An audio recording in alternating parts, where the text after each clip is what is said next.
안녕하세요. 마음의 안따입니다. 네, 오늘은 성격장애의 7번째 시간으로서 자기애성 성격 장애에 대해서 함께 이야기를 나눠보도록 하겠습니다.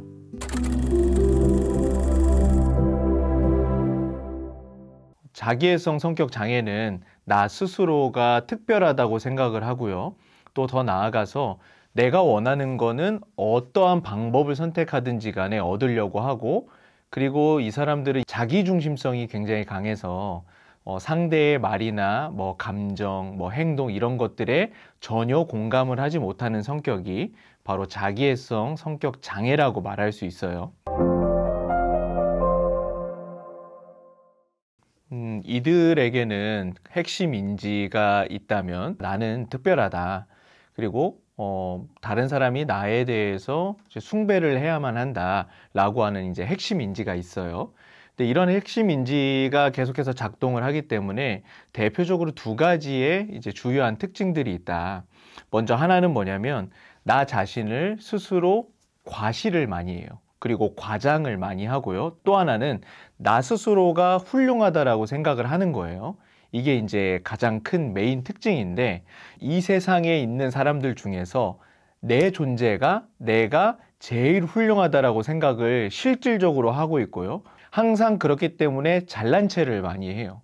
그리고 남을 업신여기는 어떤 말투나 행동들을 아주 일반적으로 일관되게 하고요. 또 하나는 타인의 상황과 또 타인이 하는 생각, 타인의 감정 자체를 전혀 공감하지 못한다. 그리고 또 두 번째 큰 특징은 뭐냐면 나 자신의 욕망을 채우기 위해서 타인을 이용하는데 사실은 착취 수준의 그런 이용을 한다는 것이고요. 이러한 주요한 어떤 특징 아래에 또 뭐가 있냐면 타인이 존재하는 이유는 뭐냐면 나를 위해 존재한다라고 생각을 하는 거예요. 그리고 또 하나는 타인이 나를 칭찬하고 특별한 대우를 하는 것이 당연한 게 아니잖아요. 근데 이 사람들은 당연하다라고 생각을 하는 거고, 끊임없이 나를 칭찬해 줄 수 있는 사람들을 계속해서 찾아 나간다는 것. 그래서 자기애성 성격 장애를 가지고 있는 자들이 이러한 대표적인 주요한 특징들이 있다라고 말할 수 있어요. DSM-5에서 이제 자기애성을 진단하는 기준에는 총 9가지가 있다. 그래서 먼저 첫 번째부터 좀 이야기를 해볼게요. 먼저 첫 번째는 자신의 중요성에 대한 과대한 느낌을 가진다. 예를 들면은 성취와 능력에 대해서 과장하고 적절한 성취 없이 특별 대우받기를 기대한다. 그리고 두 번째는 무한한 성공, 권력, 명석함, 아름다운, 이상적인 사랑과 같은 공상에 몰두한다. 그리고 세 번째, 나의 문제는 특별하고 특이해서 다른 특별한 높은 지위의 사람만이 그것을 이해할 수 있고 또는 관련해야 한다는 믿음이 있다. 그리고 네 번째는 과도한 숭배를 요구한다. 그리고 다섯 번째, 특별한 자격이 있는 것 같은 느낌을 가진다.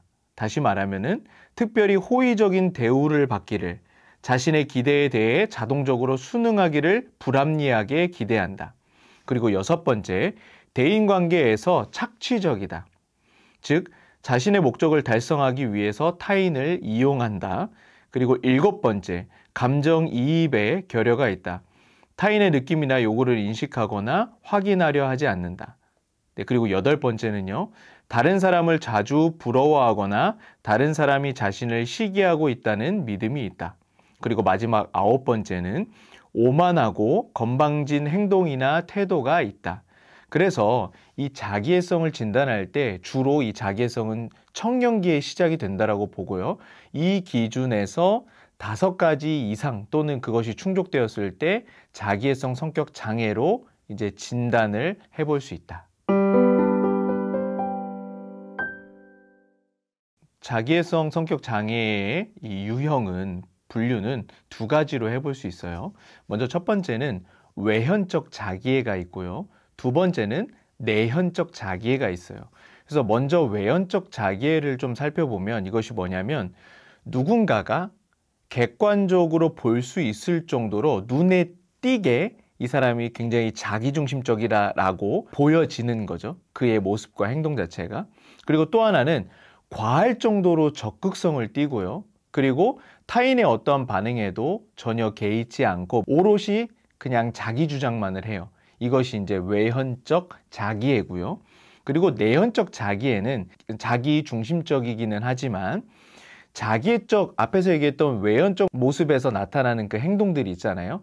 그것들이 겉으로는 좀 잘 드러나 보이지는 않아요. 그래서 객관적으로 관찰이 되지는 않지만 내면 깊은 곳에 이 자기애적인 성향이 강하게 자리 잡고 있어요. 그렇기 때문에 매우 소극적이긴 해요. 그리고 타인의 반응에 예민하다.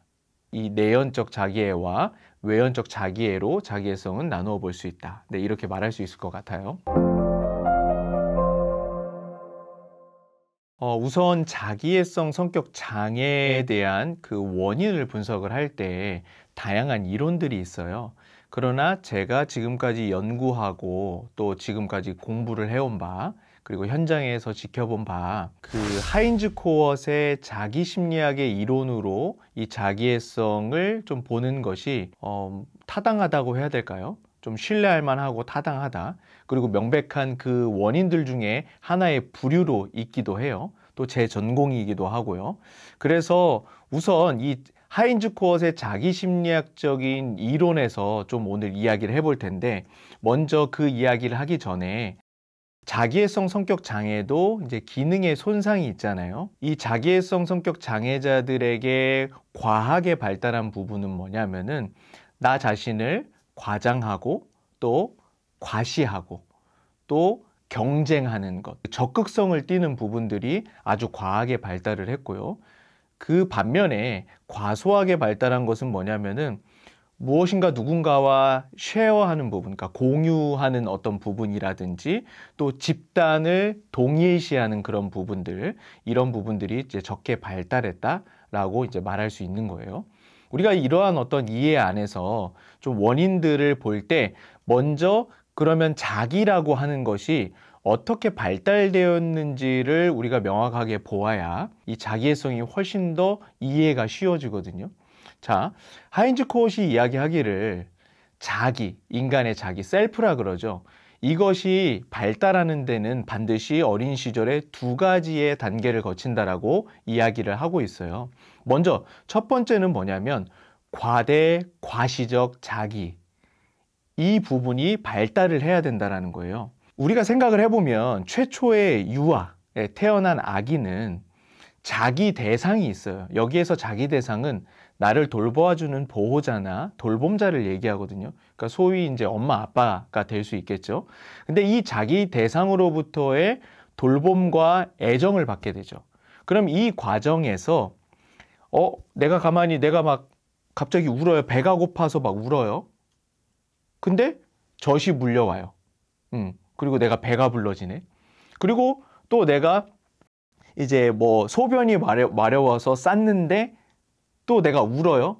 근데 외부의 그 자기 대상, 보호자가 내 기저귀를 갈아줘서 내가 좀 쾌적하네.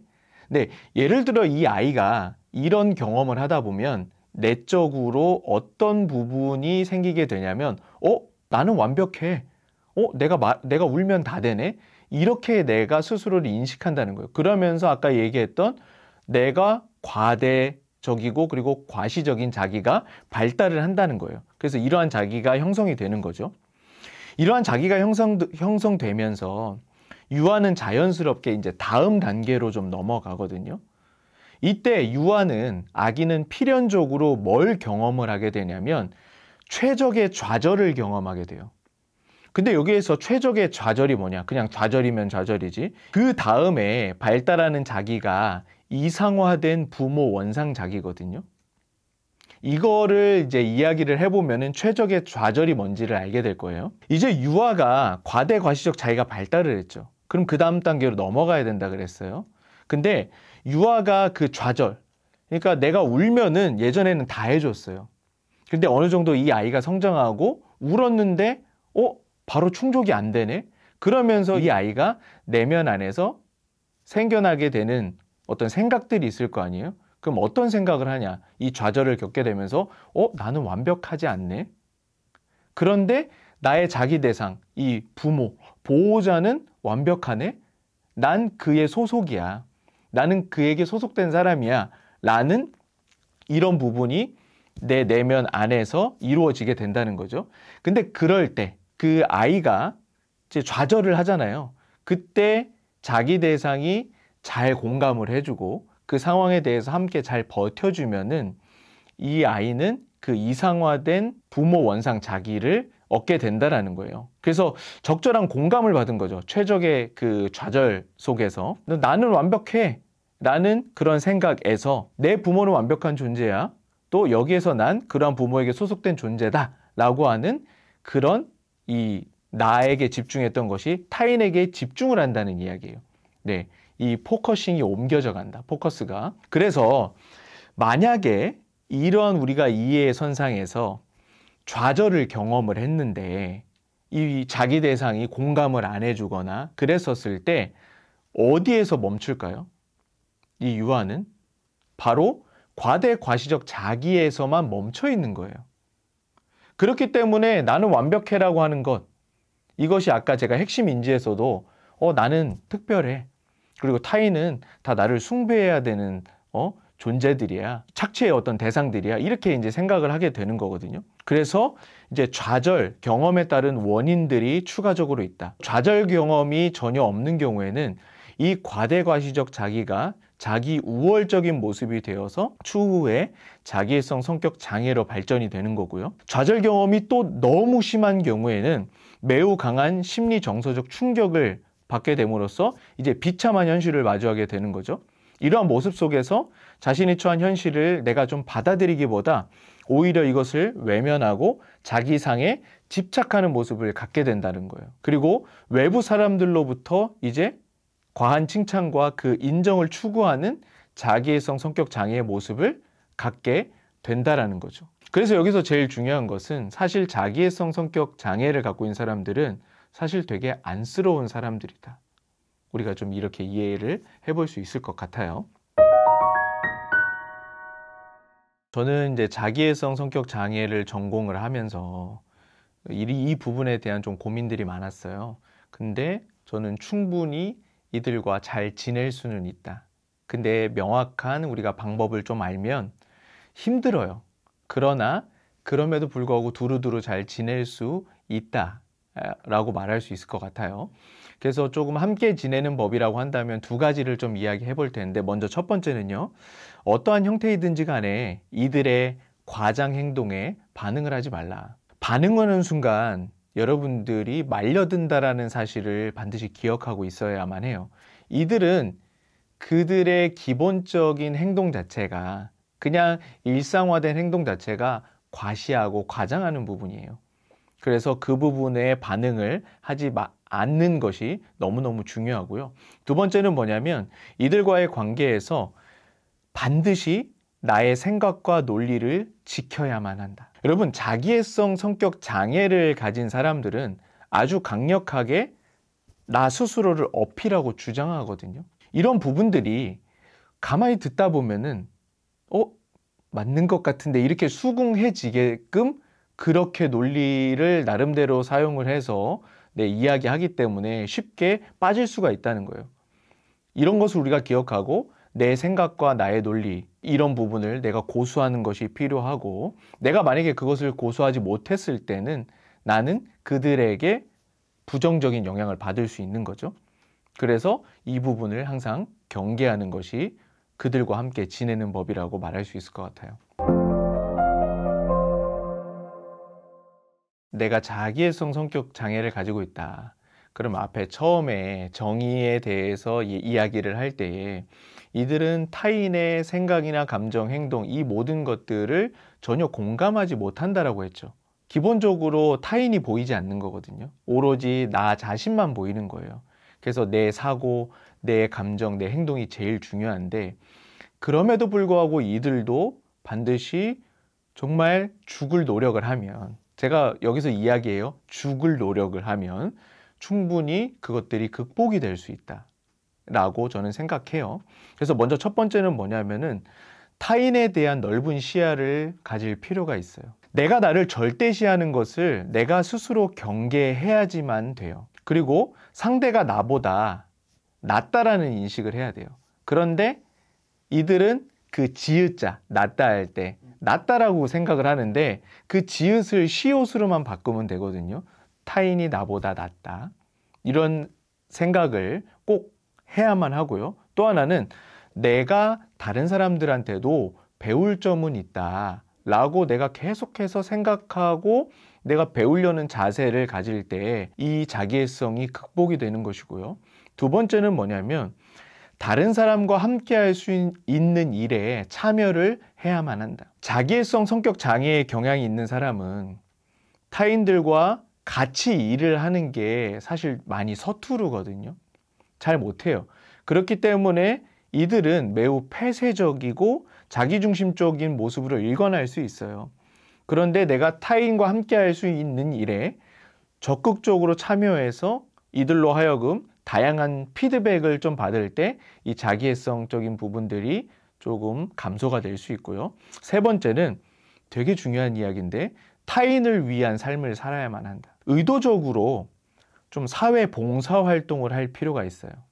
예를 들면 고아원이나 장애인 복지시설이나 노인 복지관이나 이런 것들을 좀 정기적으로 해야 할 필요가 있고요. 마지막 네 번째는 뭐냐면은 반드시 이들 주변에 현실 처리 능력이 뛰어난 사람들이 있어요. 그런 사람들과 친밀한 관계를 많이 맺으면 자기애성이 감소될 수 있는데 자기애성 성격이 강한 사람들은 대부분 이 공감 능력 그리고 현실을 처리하는 능력 자체가 이제 떨어진다라고 했죠. 이때 이러한 나의 좀 취약점을 보완해 줄 수 있는 주변의 동료들이나 선배나 후배도 괜찮고요. 이런 동료들이나 이제 사람들을 만나서 이제 지속적으로 관계를 맺는 것이 중요하다. 그래서 크게 이 네 가지의 노력을 정말 죽을 듯이 하면 내가 갖고 있는 이 자기애적인 부분들이 충분히 낮아질 수 있다. 감소될 수 있다. 네, 이렇게 말할 수 있을 것 같네요. 오늘은 우리가 자기애성 성격 장애에 대해서 함께 알아보았는데요.